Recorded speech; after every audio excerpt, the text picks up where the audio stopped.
wabarakatuh. Waalaikumsalam warahmatullahi wabarakatuh. Alhamdulillahirabbil alamin wa bihi nasta'inu ala umri dunya waddin. Wassalatu wassalamu ala asyrafil anbiya'i wal mursalin wa ala alihi wa ashabihi ajmain. Amma ba'du. Pertama-tama, marilah kita bersyukur kepada Allah Subhanahu wa taala yang telah memberikan kita nikmat yang tidak terhitung banyaknya sehingga kita masih bisa merasakan keindahannya hidup di dunia hingga detik ini. Kedua, tak lupa dan jangan sampai lupa salawat serta salam kita curahkan kepada Nabi besar Muhammad SAW yang telah berrela-rela di medan juang dakwah demi tersebarnya agama Islam. Begitu juga kepada keluarganya, sahabatnya, serta pengikutnya hingga akhir zaman. Bapak, Ibu, dan hadirin yang saya hormati, sebelum saya memulai pidato ini, saya ingin sampaikan, berdirinya saya di sini bukanlah untuk menggurui Bapak, Ibu, dan hadirin sekalian. Namun, ini merupakan bagian dari proses pembelajaran saya atau public speaking dari sekolah saya, yaitu SMP Islam Al-Azhar Syarif Sumatera Utara. Maka, jika nanti terdapat kesalahan kata, saya mohon maaf pada Bapak, Ibu, dan hadirin yang saya hormati. Tema yang akan kita bahas pada kultum kali ini yaitu tentang sedekah. Bagaimana Islam memandang sedekah? Sedekah dalam agama kita termasuk dalam amal yang diutamakan untuk dikerjakan. Ianya mempunyai banyak sekali keutamaan dan manfaat yang akan diperoleh oleh seseorang yang mengamalkannya. Sedekah juga pada dasarnya bisa menjadi pembeda antara muslim dan non-muslim, walaupun bukan dalam ranah status melainkan maknanya. Al-Quran dan hadis banyak memberitakan pada kita tentang sedekah ini, mulai dari pahala yang diperoleh hingga manfaat yang kita dapatkan apabila bersedekah. Tentu kita sering mendengar tentang pahala yang diperoleh seseorang apabila bersedekah atau manfaat dari bersedekah itu sendiri. Nah, kebanyakan dari kita hanya mendengar, tahu, mengerti, tetapi tidak mengamalkannya. Seolah-olah hanya menjadi ilmu tambahan semata tanpa ada amal yang mengikutinya. Tentu ini hal yang seharusnya tidak terjadi pada diri seorang muslim yang baik. Dalam pembahasan kali ini akan lebih menyangkut tentang sedekah. Sebagaimana kita ketahui, sedekah adalah perbuatan yang Allah lipat gandakan berkali-kali lipat lebih banyak. Dalam surat Al-Baqarah dijelaskan kali lipatnya hingga 700 kali atau minimal 10 kali. Saya yakin semua pernah mendengar tentang hal ini, yaitu pada Quran surat Al-Baqarah ayat 261 yang berbunyi, A'udzubillahi minasyaitonirrajim. Bismillahirrahmanirrahim. Masalul ladzina yunfikuna amwalakum fi sabilillahi kamasalil jabbati ambatat sab'a sanabila fi kulli sumbulatin mi'atu habbah.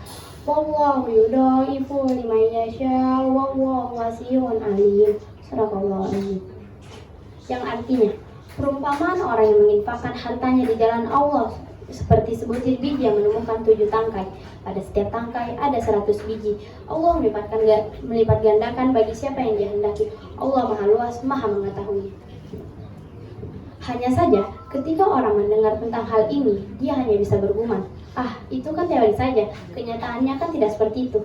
Nah, orang-orang seperti ini sejatinya belum paham benar tentang ilmu sedekah, sehingga ucapan yang keluar dari mulutnya seperti itu.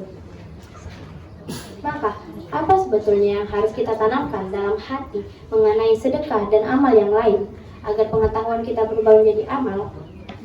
Ketahuilah para hadirin sekalian, bahwa uang atau tenaga yang kita sedekahkan adalah investasi kita di akhirat sana. Investasi ini sifatnya abadi di sisinya dan nilainya pasti tidak ada yang tahu. Yang jelas besar dan membuat kita nantinya tercengang-senang. Jadi, tanamkan dalam diri Anda sekalian bahwa ketika Anda bersedekah, sejatinya Anda sedang berinvestasi dengan Rabb semesta alam, yaitu Allah Subhanahu wa taala. Zat yang kita berinvestasi kepadanya ini tidak pernah ingkar janji, tidak pernah berbuat zalim, dan tidak pernah tidak jujur. Maka, adakah kerugian yang kita dapatkan apabila berinvestasi padanya? Orang waras tentu menjawab tidak. Nah, itu yang pertama yang harus diperhatikan. Ini tentang mindset kita. Hal kedua yang harus diperhatikan adalah tentang iman atau percaya sepenuhnya terhadap janji yang Allah Subhanahu wa Ta'ala janjikan dalam Al-Quran. Perkara keyakinan akan benarnya janji ini saya kira sangat penting untuk dilakukan ketika kita sedang dan sesudah beramal. Ini juga yang akan mendorong kita dalam melakukan amal tersebut lebih baik dan lebih baik lagi dari waktu ke waktu. Dalam hal ini amalnya adalah bersedekah. Pertanyaannya, sudahkah kita yakin akan kebenaran dengan ilmu yang sudah kita ketahui tentang sedekah, atau pengetahuan yang kita tahu hanya menjadi hiasan dalam memori saja? Maka hal kedua yang harus kita lakukan adalah menumbuhkan keyakinan akan keutamaan sedekah di sisi Allah Subhanahu wa Ta'ala, sehingga dari keyakinan yang kita pupuk sedikit-sedikit itu bisa menjadi benteng kita yang kokoh dalam mengamalkan hal ini. Kedua, hal di atas kiranya perlu mendapatkan perhatian lebih dari kita sebelum bersedekah. Agar apa? Agar kita bisa bersedekah secara terus-menerus dan semakin percaya akan janji Allah Subhanahu wa Ta'ala. Misalnya hasil dari sedekah itu belum terlihat di dunia, ketahuilah para hadirin, insya Allah di akhirat kita akan memetik buahnya sendiri. Saya kira ini saja yang perlu saya sampaikan. Jika ada kata yang salah, saya mohon maaf karena saya di sini masih dalam tahap belajar. Saya akhiri dengan ucapan wassalamualaikum warahmatullahi wabarakatuh. Waalaikumsalam warahmatullahi wabarakatuh. Demikian pidato dari adik kami Apriani. Semoga apa yang disampaikannya dapat bermanfaat bagi kita untuk mempertebal keimanan kita terhadap Allah Subhanahu wa Ta'ala. Hadirin Bapak Ibu yang saya hormati, tibalah saatnya kita akan mendengarkan kultum yang akan disampaikan oleh Al-Ustadz Muhammad Al-Qadiri. Kepada Ustadz Bismillah, alhamdulillah, wassalatu wassalamu ala rasulillah wa ala alihi wa sahbihi wa mawala. La hawla wa la quwwata illa billah.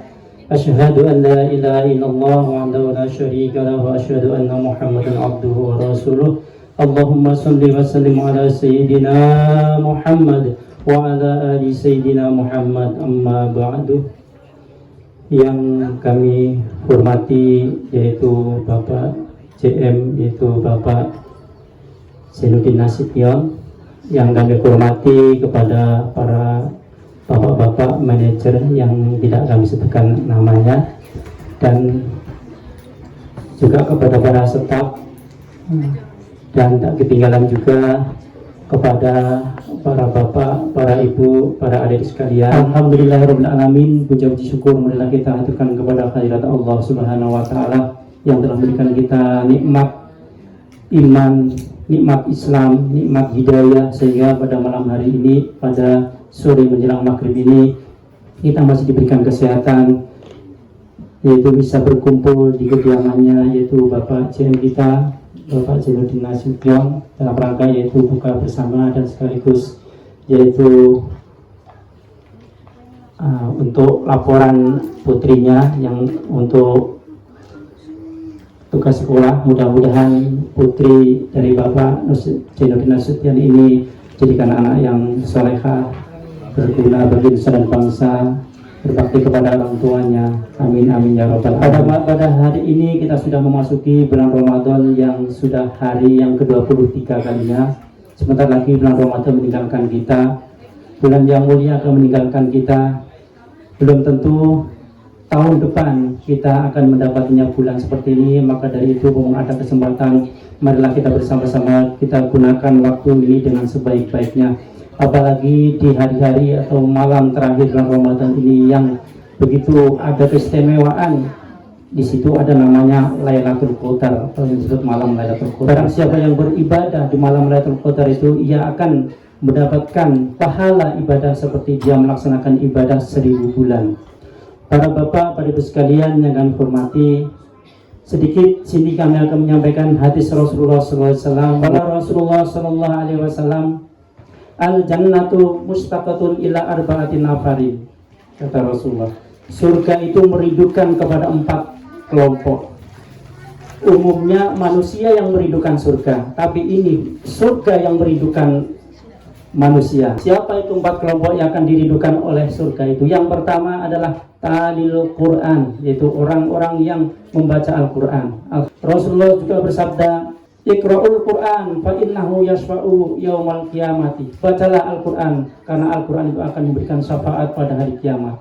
Maka dari itu kami mengajak khususnya kepada diri kami sendiri dan kepada para bapak ibu hadirin sekalian, kesempatan ini marilah kita gunakan untuk memperbanyak membaca Al-Qur'an. Yang kedua, kata Rasulullah, termasuk orang yang dirindukan surga ialah wa'mut imil ji'an, orang-orang yang memberi makan orang yang lapar. Ini orang yang memberi makan orang-orang yang lapar. Rasulullah juga bersabda, tidak ada seorang muslim di situ memberikan makan kepada orang lainnya sampai dia kenyang.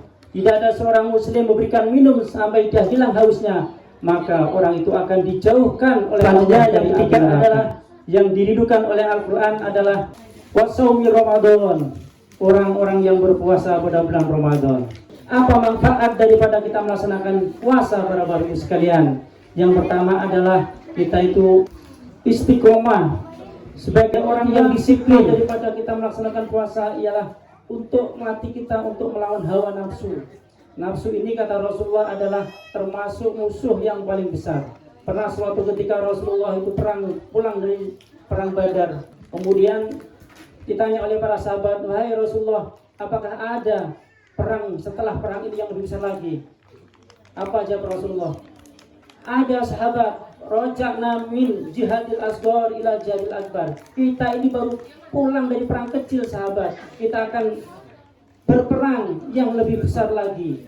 Apa perang melawan siapa itu ya Rasulullah? Jihadun nafsi, memerangi hawa nafsu. Setelah kita melaksanakan puasa pada bulan Ramadan, kita diwajibkan sebagai orang Islam yaitu mengeluarkan zakat fitrah. Zakat fitrah itu apa tujuannya para bapak ibu sekalian? Yang pertama, tuhratul lisoim. Zakat fitrah itu dikeluarkan adalah untuk mensucikan. Yang kedua, diri kita mengeluarkan zakat fitrah adalah tu'matul lil masakin, memberikan makan pada orang miskin. Kurang lebihnya mohon maaf. Ihdinas siratal mustaqim. Wassalamualaikum warahmatullahi wabarakatuh. Meningkat acara yang selanjutnya yaitu doa penutup yang akan dibawakan oleh Ustadz Sulfaridal. Kepada beliau dipersilahkan. Kita masuk pada doa dan kalau kita masuk.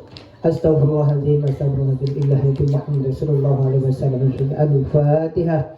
A'udzubillahi minasyaitonir rajim. Bismillahirrahmanirrahim. Alhamdulillahirabbil alamin, arrahmanirrahim, maliki yaumiddin. Iyyaka na'budu wa iyyaka nasta'in. Ihdinas siratal mustaqim, siratal ladzina an'amta 'alaihim ghairil amin. A'udzubillahi Bismillahirrahmanirrahim. Alhamdulillahirabbil alamin, wassalatu wassalamu ala asyrofil mursalin wa ala alihi washabihi rasulillah ajma'in. Bismillahirrahmanirrahim. Bismillahirrahmanirrahim. Bismillahirrahmanirrahim. Allahumma shalli ala sayyidina Muhammad. Allahumma shalli ala sayyidina Muhammad. Bismillahirrahmanirrahim. Ya Mannan ya Hanan ya Allah. Ya Allah, ya Allah, ya Allah ya Rabbal alamin. Allahumma ighfir lana wa liwalidayna warhamhuma kama rabbayana shaghira wa li jami'il muslimin wal muslimat wal mu'minina wal mu'minat amin. Allahumma amin. Allahumma sama qara'nahu hadiyatan baligatan wa rahmatan lil alamin. Rabbana anzalna anfusana. Disampaikan terima kasih. Saya selaku MC apabila dari awal sampai akhir terdapat banyak kesalahan, saya duluan memohon maaf. Wallahul muwaffiq ila aqwamit thoriq. Wassalamualaikum warahmatullahi wabarakatuh.